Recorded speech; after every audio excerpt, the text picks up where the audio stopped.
밤중에 화장실에 가려고 자주 깨고 다시 잠들지 못해 한참을 뒤척인 적이 있나요? 그게 나이가 들면 흔한 일이라고 생각해서 그냥 참고 넘긴 적은 없나요? 아니면 밤에 잠을 더 푹 자고 싶어서 저녁부터 물을 일부러 안 마셔봤지만 결과는 별로 달라지지 않았던 적은 없나요? 제가 만나온 많은 어르신들이 다 이런 말로 이야기를 시작합니다. 처음엔 밤에 한 번이었죠. 그 다음엔 두 번, 세 번, 어떤 분들은 알람 시계처럼 네 번, 다섯 번씩 깨기도 합니다. 아침이 되면 머리는 납덩이처럼 무겁고 몸은 축 늘어져서 하루 종일 그냥 앉아만 있고 싶어집니다. 그런데 병원에 가서 검사를 해보면 결과는 전부 정상입니다. 신장도 정상, 심장도 정상, 방광도 특별한 문제가 없다고 합니다. 그러고는 이런 말을 듣죠. 나이 들면 다 그래요. 그런데 제가 이렇게 말한다면 어떨까요? 바로 그 무해해 보이는 저녁 습관이 조용히 수면을 망치고 심지어 심각한 신장 손상 위험까지 높이고 있다면요. 저녁에 물을 참는다고 해서 잠이 더 좋아지지는 않습니다. 오히려 몸을 아주 위험한 악순환으로 몰아넣을 수 있고 많은 사람들이 그 사실을 전혀 모르고 있습니다. 어떤 환자들은 신장이 이미 심하게 망가진 뒤에야 알게 되고 그때는 삶이 병원과 기계 그리고 고된 치료 일정에 묶여버립니다. 하지만 다행인 점은 밤에 여러 번 깨는 대부분의 사람들은 단 하나의 작은 습관만 제대로 바꿔도 이 상태를 충분히 개선할 수 있다는 것입니다. 비싼 약도 필요 없습니다. 복잡한 치료도 필요 없습니다. 그저 내 몸이 어떻게 반응하고 있는지를 제대로 이해하는 것만으로도 충분합니다. 계속 보기 전에 지금 이 영상을 보면서 방금 이야기한 내용이 본인이나 가족의 상태와 너무 똑같다고 느껴진다면 채널을 팔로우하고 댓글을 남기고 구독해주세요. 오늘 밤부터 바로 적용하는 방법이 궁금하다면 댓글에 숫자 1을 남겨주세요. 정말 많은 분들이 이런 아주 작은 행동 하나로 변화를 시작했습니다. 오늘 내용에서는 검사 결과는 전부 정상인데도 왜 어떤 사람들은 매일 밤 여러 번씩 깰 수밖에 없는지, 그리고 겉으로 보기엔 아주 건강해 보이는 저녁 습관 뒤에 숨겨진 진짜 원인이 무엇인지 알려드리겠습니다. 더 중요한 건 방법만 제대로 조절하면 수면이 훨씬 안정적으로 돌아올 수 있다는 사실을 직접 확인하게 될 거라는 점입니다. 저는 의사로서 진료 과정에서 정말 많은 고령의 환자들을 만나고 지켜봐 왔습니다. 여러 해 동안 일하면서 한 가지 아주 흔한 실수를 발견했습니다. 밤에 소변을 자주 보는 사람들, 대부분이 반복해서 저지르는 실수입니다. 바로 오후 늦게부터 심지어 저녁 식사 후부터 물을 참는 것입니다. 생각은 아주 단순하죠. 적게 마시면 적게 나온다.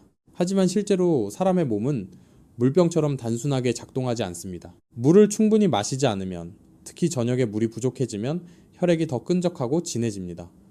몸은 이것을 위험한 상태로 인식합니다. 혈액이 진해지면 심장, 신장, 신경계 전체에 부담이 커지기 때문입니다. 그래서 몸은 스스로를 보호하려고 우리가 통제할 수 없는 보상작용을 작동시킵니다. 그중 하나가 방광 주변 신경을 비정상적으로 예민하게 만드는 것입니다. 아주 소량의 소변만 차도 뇌는 이미 당장 깨야 한다는 신호를 받게 됩니다. 그뿐만이 아닙니다. 저녁에 너무 싱겁게 먹고 물까지 참게 되면 체내의 수분이 혈관 안에 머무르지 못하고 주변 조직으로 빠져나갑니다. 낮에는 다리가 조금 붓거나 얼굴이 묵직한 느낌이 들 수 있습니다. 그런데 밤에 누우면 그 물이 다시 혈관으로 돌아오면서 한꺼번에 신장으로 몰리게 되고 신장은 더 많이 일할 수밖에 없어서 계속 화장실 신호를 보내게 됩니다. 안타까운 건 정말 많은 사람들이 이 상태를 수년 동안 견디며 살았다는 점입니다. 그저 노화의 숙명이라고 생각하면서요. 점점 피곤해지고 예민해지고 기운이 빠져서 손주와 놀 힘도 없어지고 밖에 나가 사람 만나는 것도 싫어집니다. 그런데 진짜 원인은 본인들이 옳다고 믿어온 매일 밤의 습관 속에 숨어 있었습니다. 그래서 제가 처음부터 분명히 말하고 싶은 것이 바로 이것입니다. 밤에 여러 번 깨는 것이 항상 신장이 약해서이거나 방광에 문제가 있어서만은 아닙니다. 많은 경우 그것은 저녁에 물을 참하고 너무 싱겁게 먹으면서 생긴 체내 수분과 염분의 불균형이 만든 결과입니다. 이 사실을 이해하는 것이 숙면을 되찾는 첫걸음이고 더 나아가 자신의 장기적인 건강을 지키는 데 있어 아주 중요한 시작점입니다. 얼마 전 한 오후 박성민이라는 이름의 한 노인이 제 진료실로 들어왔습니다. 걸음은 아주 느렸고 허리는 약간 굽어 있었으며 눈빛은 마치 여러 날 동안 제대로 잠을 자지 못한 사람처럼 몹시 피곤해 보였습니다. 제가 왜 오셨는지 묻자 그는 어디가 아프다고 하소연하지도 않았고 큰 병이 있다고 말하지도 않았습니다. 그저 한숨을 쉬며 거의 2년 가까이 매일 밤 최소 4번은 꼭 화장실에 가기 위해 깬다고 했습니다. 이상한 점은 막상 다녀와 보면 소변의 양이 많지도 않다는 것이었습니다. 그런데 조금만 누워있으면 다시 요의가 올라와 깊이 잠들 수가 없다고 했습니다. 박 어르신은 이미 여러 병원을 다녀왔습니다. 신장은 꼼꼼히 검사했지만 기능은 전부 정상 범위였습니다. 심장이나 혈관에도 특별한 문제는 없었고 방광과 전립선 역시 이상 소견이 없었습니다. 갈 때마다 들은 말은 똑같았습니다. 심각한 건 없습니다. 나이가 들면 잠이 줄어드는 게 흔한 일이에요. 하지만 그는 자기 몸이 점점 바닥나고 있다는 걸 스스로 느끼고 있었습니다. 아침에 일어나면 머리는 무겁고 팔다리는 풀린 듯 힘이 없어서 하루 종일 저녁만 기다리게 되지만 막상 밤이 되면 또 다른 지친 반복이 시작되는 것이었습니다. 그가 가장 마음 아파한 건 손자가 손을 잡아 끌며 공원에 가서 공을 차자고 할 때였습니다. 예전에는 집에서 제일 빨리 뛰던 사람이었는데 이제는 일어서서 몇 분만 서 있어도 어지러움을 느낀다고 했습니다. 아이의 실망한 눈빛을 볼 때마다 의사들은 모두 아무 문제 없다고 말하지만 정작 자신은 가장 소중한 것들을 하나씩 잃어가고 있다는 느낌이 들었다고 했습니다. 제가 생활 습관을 좀 더 자세히 물어보자 한 가지가 바로 눈에 띄었습니다. 박 어르신은 저녁 식사 후에는 거의 물을 마시지 않았습니다. 심지어 오후 6시쯤부터는 밤에 화장실에 가는 것이 두려워 물은 물론 국물까지도 최대한 피하고 있었습니다.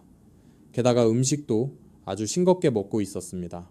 가족들은 싱겁게 먹는 것이 심장과 혈압에 좋다고 믿어서 저녁 식사에는 거의 소금을 쓰지 않는다고 했습니다. 많은 사람들이 이 두 가지 습관이 바로 밤에 여러 번 깨게 만드는 근본 원인이라는 사실을 알아차리지 못합니다. 몸에 수분이 부족해지면 혈액은 점점 더 끈적해집니다. 혈류가 원활하지 않으면 작은 혈관들, 특히 방광 주변에 신경을 먹여 살리는 혈관들이 충분한 산소와 영양을 받지 못하게 됩니다. 이렇게 신경이 굶주린 상태가 되면 극도로 예민해집니다. 아주 작은 자극만 있어도 강한 신호를 보내게 됩니다. 그래서 방광에 소변이 아주 조금만 차 있어도 뇌는 즉시 지금 당장 깨라는 명령을 내리게 되는 것입니다. 많은 환자들이 밤에 화장실에 갈 때마다 생각보다 소변량이 적어서 오히려 더 놀랐다고 말합니다. 물도 안 마셨는데 왜 몸은 계속 화장실에 가자고 하는지 이해가 안 된다는 것이죠. 사실 이것은 몸의 방어 반응입니다. 혈액이 지나치게 농축되면 몸은 내부 환경을 맞추기 위해 어떤 방법이든 쓰려고 합니다. 그중 하나가 소변 배출을 늘리는 것입니다. 얼핏 들으면 이상하지만 물을 참을수록 몸은 오히려 더 물을 내보내려 하면서 균형을 지키려 합니다. 여기에 더해 지나치게 싱겁게 먹는 습관은 또 다른 문제를 만듭니다. 소금은 혈관 안에 수분을 붙잡아두는 역할을 합니다. 염분이 너무 부족하면 물이 혈관 안에 머물지 못하고 주변 조직으로 빠져나가게 됩니다. 낮에는 중력 때문에 그 물이 다리나 얼굴에 모여 오후가 되면 몸이 무겁고 약간 붓는 느낌을 받게 됩니다. 그런데 밤에 누우면 중력의 영향이 사라지면서 그 물이 한꺼번에 다시 혈액으로 돌아옵니다. 이때 신장은 갑자기 늘어난 수분을 처리해야 하고 그 결과 요의 신호가 계속해서 나타나게 됩니다. 제가 또렷이 기억하는 다른 사례로는 70이 넘은 김혜진이라는 할머니가 있습니다. 혼자 사시는 분이었고 밤에 잠을 못 잔다는 말을 다른 사람에게 하는 것을 많이 꺼려하셨습니다. 약해 보일까봐, 자식들에게 폐를 끼칠까봐서였습니다. 수년 동안 하루에 물을 3컵도 채 마시지 않았습니다. 적게 마실수록 밤에 덜 깰 거라고 생각했기 때문입니다. 하지만 실제로는 누구보다 밤에 많이 깨는 사람이었습니다. 어떤 날은 거의 잠을 못 자고 잠깐 눈을 붙였다가 또 화장실에 가야 했습니다. 제가 수분과 염분의 불균형에 대해 설명해 드리자 할머니는 무척 놀라워하셨습니다. 물을 제한하는 것이 스스로를 보호하는 방법이라고 믿고 있었기 때문입니다. 하지만 낮 동안 충분히 물을 마시고 저녁 습관을 조금씩 조절하기 시작한 뒤 불과 몇 주 만에 밤에 깨는 횟수가 눈에 띄게 줄었습니다. 가장 크게 달라진 것은 잠만이 아니라 정신 상태였습니다. 오랜만에 아침이 이렇게 가볍게 느껴진다고 말씀하셨습니다. 물과 소금 외에도 자주 간과되는 요소가 하나 더 있습니다. 바로 자율신경계입니다. 몸이 계속해서 수분 부족과 체액 불균형으로 긴장 상태에 놓이면 신경계는 쉽게 과민해집니다. 이때 뇌는 어떤 신호가 꼭 필요한지 어떤 신호는 무시해도 되는지를 제대로 구분하지 못합니다. 방광에서 오는 아주 미세한 느낌 하나만으로도 사람을 완전히 깨워버립니다. 그래서 많은 사람들이 몹시 졸린데도 깊이 잠들지 못하고 밤새 얕은 잠만 반복하게 되는 것입니다. 이렇게 돌아보면 이 세 가지 요소는 서로 아주 밀접하게 연결되어 있다는 걸 알 수 있습니다. 수분 부족은 혈액을 농축시키고 염분 부족은 물이 혈관 안에 머무르지 못하게 합니다. 이 두 가지는 모두 신경계를 과도하게 예민하게 만드는 데 기여합니다. 그리고 이 세 조건이 함께 존재하면 검사 결과가 모두 정상으로 나와도 밤에 여러 번 깨는 것은 거의 피하기 어려운 일이 됩니다. 중요한 것은 몸이 당신을 배신하는 것이 아니라는 점입니다. 몸은 그저 잘못된 생활 습관이 만들어낸 불리한 조건 속에서 살아남으려고 애쓰고 있을 뿐입니다. 물과 미네랄을 공급하는 방식을 바꾸기 시작하면 몸은 서서히 더 자연스러운 균형 상태로 돌아갑니다. 그리고 그와 함께 잠도 서두르지 않고 천천히 그러나 오래도록 회복되기 시작합니다. 몸이 왜 그렇게 반응하는지 충분히 이해하고 나면 대부분의 환자들이 제게 다음으로 묻는 질문이 있습니다. 그럼 물만 마시면 되는 건가요? 대답은 아니오입니다. 물만 마시고 그에 따라야 할 요소들이 함께하지 않으면 그 물은 필요한 곳에 머물지 못하고 수면을 개선하는 효과도 매우 제한적일 수밖에 없습니다. 바로 이것이 물, 소금, 레몬의 조합이 이렇게 큰 차이를 만들어내는 이유입니다. 먼저 물에 대해 이야기해 보겠습니다. 물은 혈액을 묽게 해주고 특히 방광 주변 신경을 먹여 살리는 작은 혈관들에서 혈류를 개선해 줍니다. 혈액이 더 이상 끈적하지 않게 되면 산소와 영양분이 충분히 전달되고 신경은 계속해서 경보 상태에 놓이지 않게 됩니다. 그러면 방광의 자극 역치가 높아져 더 많은 양의 소변이 차야만 뇌가 깨어야 한다는 신호를 받게 됩니다. 이것이 밤에 깨는 횟수를 줄이기 위한 첫 번째 기본 토대입니다. 하지만 물만 마시고 소금이 없다면 그 물의 대부분은 빠르게 몸 밖으로 배출됩니다. 나트륨이 부족하면 몸은 혈관 안에 물을 붙잡아 둘 수 없습니다. 아주 소량의 소금은 물을 제자리에 머물게 하는 콩과 같은 역할을 합니다. 혈액 속에 충분한 나트륨이 있으면 물은 조직 사이로 새지 않고 순환계 안에 머무르게 됩니다. 이는 낮 동안의 부종을 줄여주고 밤에 물이 한꺼번에 신장으로 몰리는 현상을 막아줍니다. 많은 사람들은 소금이라는 말을 듣는 순간 혈압 상승을 걱정합니다. 하지만 중요한 것은 양입니다. 체액 균형을 유지하는 데 필요한 소금의 양은 아주 적으며 몸이 삼투압을 안정적으로 유지할 수 있을 정도면 충분합니다. 적정량을 사용할 경우 소금은 혈압을 올리지 않을 뿐 아니라 나트륨 부족으로 인해 몸이 해로운 보상기전을 작동시키는 것을 오히려 줄여줍니다. 그렇다면 레몬은 왜 필요할까요? 레몬은 맛을 내기 위한 재료가 아니라 몸속의 더 깊은 균형을 돕기 위한 요소입니다. 레몬에는 비타민 C와 항산화 성분이 풍부해 작은 혈관 안에서 조용히 진행되는 염증을 완화해 줍니다. 염증이 줄어들면 혈관은 더 유연해지고 혈류가 좋아지며 신경계의 과민함도 함께 줄어듭니다. 또한 레몬은 나트륨의 작용을 조절하는 데 중요한 미네랄인 칼륨을 제공합니다. 나트륨과 칼륨이 조화를 이루면 몸은 수분을 과도하게 붙잡지도 않고 그렇다고 이유 없이 잃어버리지도 않으면서 훨씬 효율적으로 조절할 수 있게 됩니다. 또 하나 매우 중요한 요소는 물의 온도입니다. 따뜻한 물은 저녁에 마시기 편할 뿐 아니라 자율신경계에 직접적인 영향을 줍니다. 따뜻한 물이 식도와 위를 지나가면 몸은 안전하고 편안하다는 신호를 받게 됩니다. 휴식과 회복을 담당하는 부교감 신경이 활성화되면서 심박수는 느려지고 혈관은 이완되며 근육도 부드러워집니다. 이것이 바로 깊은 잠으로 들어가기 위해 몸이 필요로 하는 상태입니다. 저는 이준호라는 한 어르신을 만난 적이 있습니다. 누우면 특별히 걱정할 일이 없어도 심장이 빨리 뛰고 머리가 긴장된 상태가 되곤 했습니다.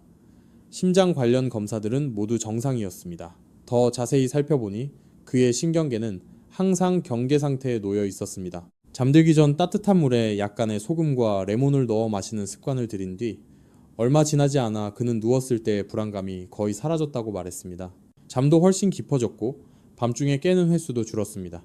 또 다른 사례로는 밤에 자주 쥐가 나고 손발이 차가웠던 최은숙 어르신이 있습니다. 그는 소변 때문에만 깨는 것이 아니라 종아리 통증과 불편함 때문에도 잠에서 깨곤 했습니다. 따뜻한 물에 소금과 레몬을 꾸준히 더해 마신 뒤 쥐가 나는 횟수가 눈에 띄게 줄었고 손발도 따뜻해졌으며 잠이 훨씬 끊기지 않게 이어졌습니다. 이는 혈액순환과 전해질 균형이 개선되었음을 보여줍니다. 중요한 점은 이 조합이 일시적인 요령이 아니라는 것입니다. 이는 혈액순환, 신경계, 전해질 균형, 염증 반응까지 여러 생리적 기전에 동시에 작용합니다. 이 요소들이 함께 개선되면 몸은 밤마다 당신을 깨워야 할 이유를 더 이상 찾지 않게 됩니다. 어떤 사람들은 레몬을 빼고 물과 소금만 사용해도 되는지 묻습니다. 경우에 따라서는 그것만으로도 일정한 도움을 받을 수 있습니다. 하지만 레몬이 더해지면 효과는 보통 더 분명하고 안정적으로 나타납니다. 레몬이 기적의 약이어서가 아니라 몸이 필요로 하는 균형의 마지막 조각을 채워주기 때문입니다. 전체 과정을 다시 보면 모든 것이 매우 논리적으로 이어져 있다는 것을 알 수 있습니다. 물은 묽게하고 순환을 돕습니다. 소금은 물을 제자리에 붙잡아둡니다. 레몬은 염증을 가라앉히고 미네랄 균형을 맞춥니다. 따뜻한 물은 휴식 상태를 활성화합니다. 이 네 가지가 함께할 때 몸은 밤새 스스로를 조절하느라 애쓸 필요가 없어집니다.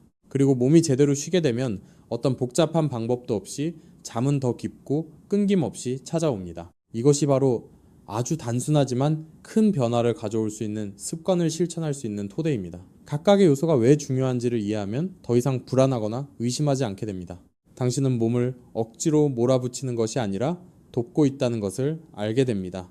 그리고 몸이 올바르게 지원받을 때 스스로 원래의 균형 상태로 돌아가는 방법을 알아서 찾아가게 됩니다.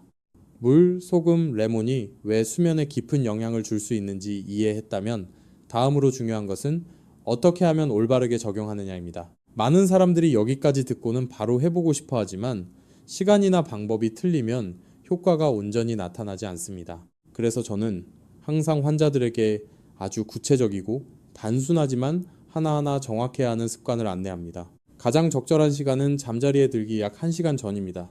눕기 직전이 아닙니다. 몸은 물과 미네랄을 흡수하고 이를 순환계로 보내며 신경계를 조절하는데 시간이 필요합니다. 너무 잠들기 직전에 마시면 몸이 아직 처리를 끝내지 못해 효과가 떨어지거나 오히려 역효과가 날 수도 있습니다. 1시간은 잠들기 전에 몸이 균형 상태로 들어가기 딱 좋은 시간입니다. 물의 양은 1컵 정도면 충분합니다. 많을 필요가 없습니다. 이건 수분 보충을 위한 것이 아니라 몸에 지금은 안전하고 부족하지 않으며 과도한 방어 반응을 켤 필요가 없다는 신호를 보내기 위한 것입니다. 물은 반드시 미지근한 물이어야 합니다. 차갑지도 너무 뜨겁지도 않게요. 컵을 들었을 때 편안하게 느껴지고 뜨거워서 놀라지도 않고 목이 차갑지 않은 정도가 좋습니다. 이 온도 자체가 몸을 바로 이완시켜줍니다. 소금은 아주 소량이면 됩니다.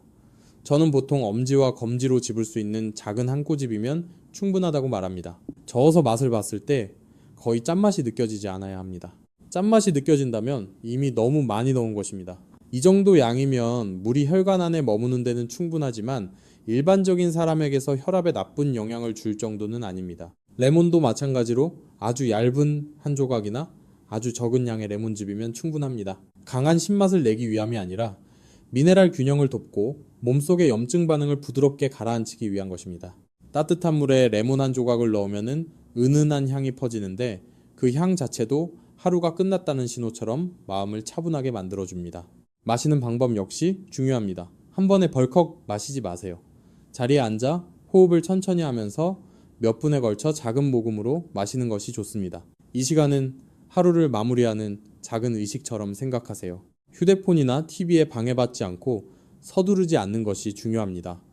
편안한 상태에서 마실수록 자율신경계에 미치는 효과는 훨씬 분명해집니다. 저는 한동규라는 70이 넘은 어르신의 사례를 아직도 또렷이 기억합니다. 그는 수년 동안 단 하루도 제대로 잔 적이 없었습니다. 아침마다 머리는 무겁고 눈은 따갑고 몸은 늘 안절부절 못했습니다. 손주들을 무척 아꼈지만 공원에 나가 몇 분만 있어도 금세 앉아서 쉬어야 했습니다. 이 습관을 안내했을 때 그는 반신반의했습니다. 밤에 물을 마시면 오히려 더 자주 깰까봐 걱정했기 때문입니다. 일주일 뒤 그는 전혀 다른 얼굴로 다시 찾아왔습니다. 밤에 깨는 횟수가 4번에서 3번으로 줄었다고 했습니다. 2주 후에는 2번으로 줄었고 3주째에는 아침까지 한 번도 안 깨고 잔 밤도 있었다고 했습니다. 그가 가장 감동한 건 숫자가 아니라 아침에 눈을 떴을 때 머리가 가볍고 밤이 오는 게 더 이상 두렵지 않다는 느낌이었습니다. 몇 년 만에 처음으로 손주와 놀다가 계속 쉬지 않아도 됐다고 말했습니다. 저는 항상 환자들에게 이건 하룻밤에 일어나는 기적이 아니라고 강조합니다. 몸은 조절하는데 시간이 필요합니다. 어떤 사람은 빠르게 좋아지고 어떤 사람은 조금 더 시간이 걸립니다.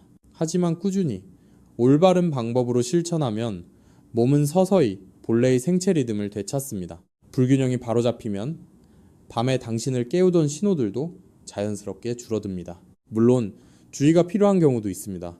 심한 신장질환이 있거나 수분 섭취를 제한해야 하는 치료 중인 분들은 반드시 먼저 담당 의사와 상의해야 합니다. 하지만 특별한 금기가 없는 대부분의 고령자에게는 이 습관은 안전하고 도움이 되는 방법입니다. 처음부터 끝까지 다시 돌아보면 한 가지가 분명해집니다. 밤에 여러 번 깨는 것은 단순히 나이 때문만은 아닙니다. 그것은 몸이 오랜 시간 동안 결핍과 불균형을 감당해 왔다는 신호입니다. 물을 참하고 너무 싱겁게 먹는 습관은 선의에서 시작됐을지 몰라도 결과적으로는 몸을 조용한 긴장 상태로 몰아넣었습니다. 몸이 필요로 하는 것을 부드럽고 합리적인 방식으로 다시 공급해주면 몸은 안정과 고요한 잠으로 응답합니다. 제가 가장 바라는 건 그냥 듣고 지나치지 않는 것입니다. 직접 해보고 자신의 변화를 관찰해 보세요. 잠들기 1시간 전 따뜻한 물 한 컵, 작은 소금 한 꼬집, 얇은 레몬 한 조각. 대단한 일이 아닌 것처럼 보이지만 지치고 긴 밤을 보내온 분들에게는 아주 큰 차이를 만들어낼 수 있습니다. 끝까지 시청해 주셔서 감사합니다. 이 내용이 도움이 되었다면 좋아요를 누르고 구독해 주세요. 밤마다 잠을 설치고 자주 깨는 가족이나 지인이 있다면 이 내용을 꼭 공유해 주세요. 때로는 당신의 작은 행동 하나가 누군가가 잃어버렸다고 생각했던 잠과 활력을 되찾는 계기가 될 수도 있습니다.